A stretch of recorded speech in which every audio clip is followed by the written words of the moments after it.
So we just drove about an hour and a half from Wadi Musa, and we've now arrived in Wadi Rum.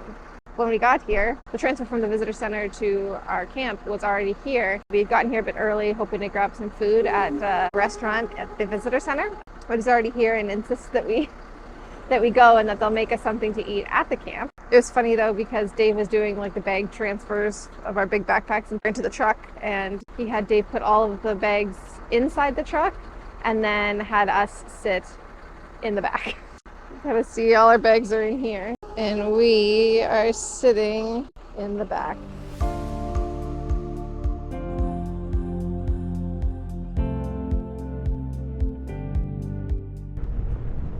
This feels super safe. Do you feel super safe? Yeah.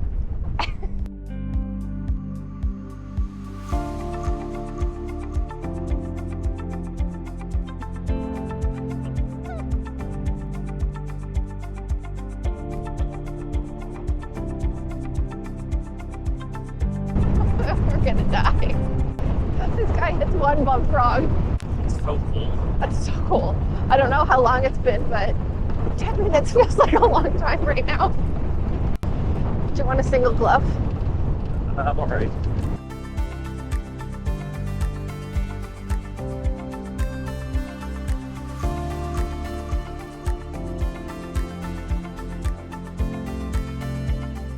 How sunny it is, it looks like it should be like super hot.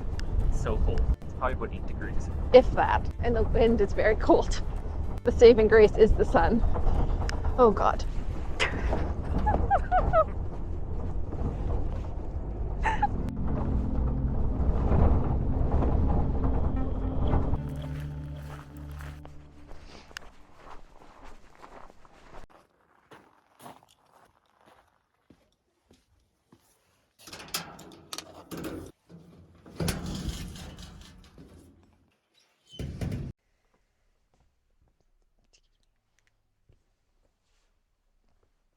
The Jeep ride here was interesting, very bumpy, but we made it. And the host of the camp is really nice. His name is Abdullah, and he was great. He upgraded our room. We had booked a room with a shared bathroom, but he upgraded us to one with our own bathroom and a panoramic view.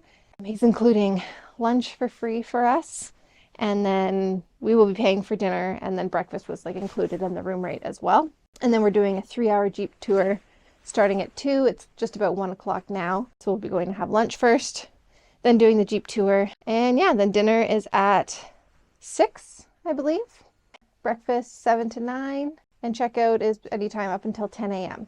So we should have lots of time tomorrow to get up to Amman.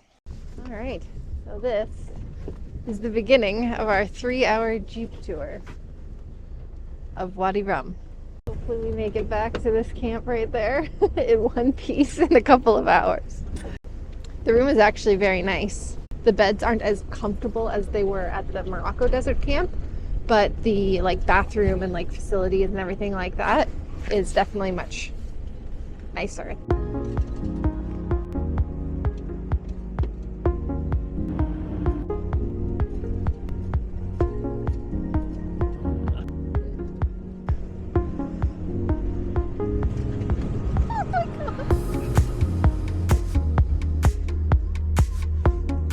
So we've just been dropped off to climb a dune,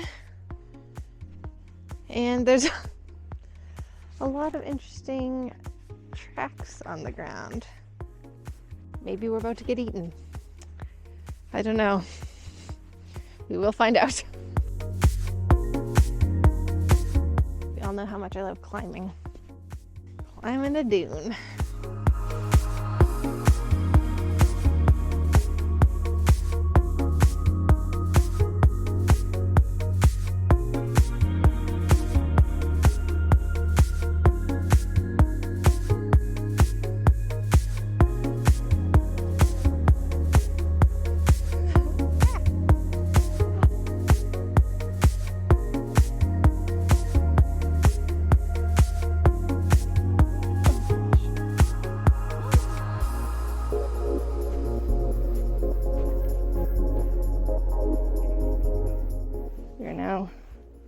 Going back down the sand dune.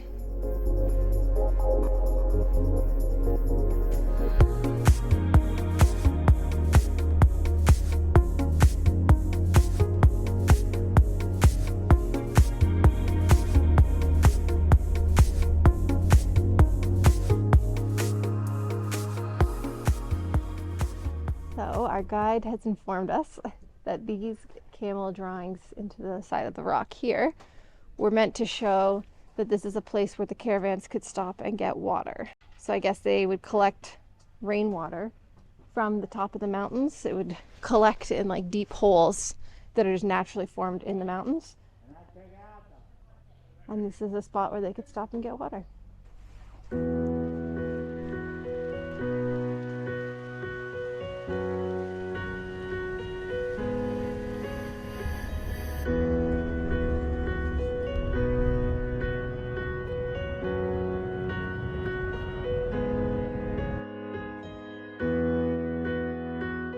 So the place we're at now is called Mother of 20 because this canyon has 20 of those deep holes that collect the rainwater that comes off the mountains, and was a popular spot for them to come and collect the water for the caravans.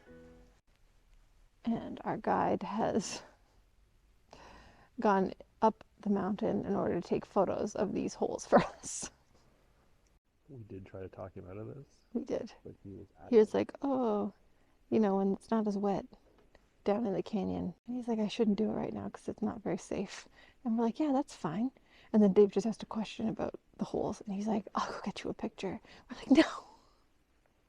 In case you're not certain of the scale, this guy is like halfway up this mountain already. Okay, maybe a third.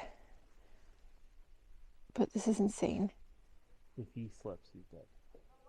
This is like the definition of not worth it for the gram. Just insane. It's crazy that those were already established steps there. Okay, bye. And just like that, we never saw him again. We never saw him again.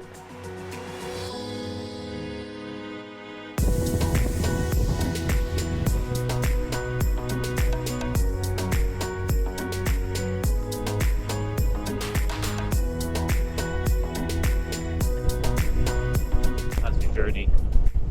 It's been fun. It's been really fun. This has been good. And it's funny because he seems like a very safe driver. We've been kind of going slower than other vehicles and everything, which is fine, which is good. But I say that and then he goes off road for a little bit and just starts gunning it in all these different directions. And I was like, yep, this is it for us. We've survived. We're back on the main road and we're heading somewhere else. I don't know. There's still over an hour left of our tour, so curious to see where we go next. All right, this stop here, this right here, looks like a face, and it's naturally occurring.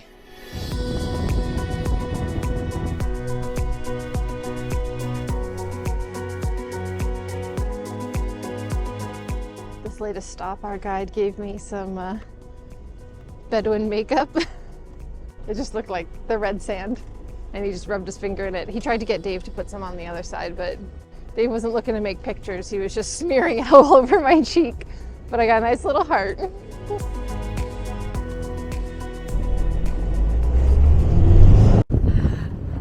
Can't tell if he's trying to dislodge us on purpose or not, but it's starting to feel like it. Looks like we've got another sand dune here.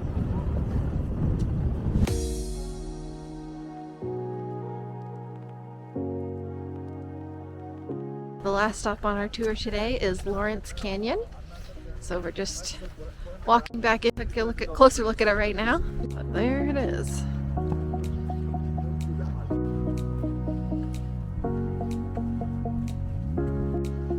So our guide was telling us that this canyon down in here never sees sunlight, that it only ever touches the tops of the ridges, but never comes down below.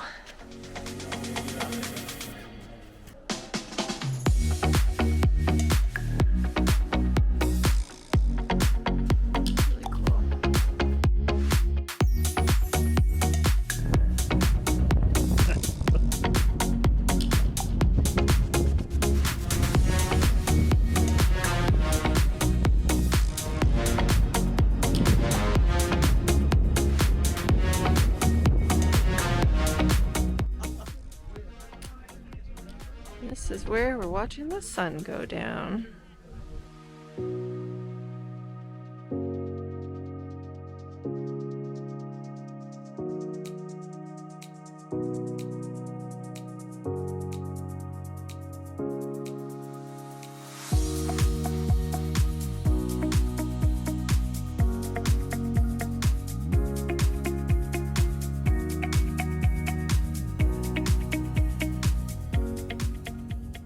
In the beginning, we dig a path in the floor, then we put a pan inside, and then we light a fire in the bottom of the pan. When the fire becomes charcoal, we put our food inside. Potatoes and carrots, the first level. Then we put the chicken down for the vegetarian people to not mix them. Then we cover by the sun to keep all the heat inside and leave it for 3 hours. The temperature inside is about between 250 to 300 degrees.